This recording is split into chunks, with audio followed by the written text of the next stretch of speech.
আজ আমি একটি কবিতা বলবো। কবিতার নাম তিন কুঁড়ের গল্প।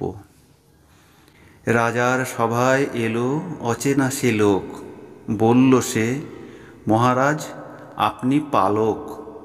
পারি না খাটতে আমি কুঁড়ে অতিশয়, দয়া করে গরিবেরে দিন আশ্রয়।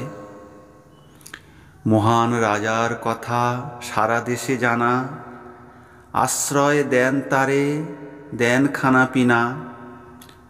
এ খবর দ্রুত রটে গেল আশেপাশে, এক এক করে লোক কুঁড়ে সেজে আসে। কুঁড়েদের লেগে রাজা বানালেন ঘর, রোজ রোজ কিছু কুঁড়ে আসে অতঃপর। রোজ হয় কুঁড়েদের রোজ খানা, বহু কুঁড়ে খায় কারো নেই কোনো মানা।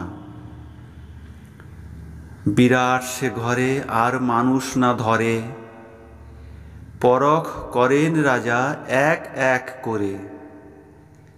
রাজার বুদ্ধি আর আসলো না কাজে, মন্ত্রীকে ডাকা হলো সভাসদ মাঝে। বলে রাজা মন্ত্রীকে, বিপদ যে ঘোর, কুঁড়েদের চিন্তায় হয়েছি বিভোর। রাজাকে মন্ত্রী আজ দিল আশ্বাস, বানালো নতুন করে কুঁড়ের আবাস।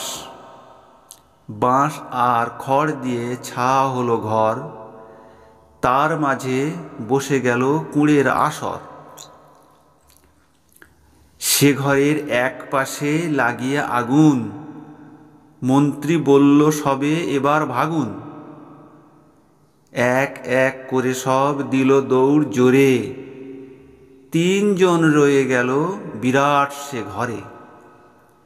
চোখ মুজে একজন বলে, ভাই আজ শোরগোল চেঁচামেচি কিসের আওয়াজ?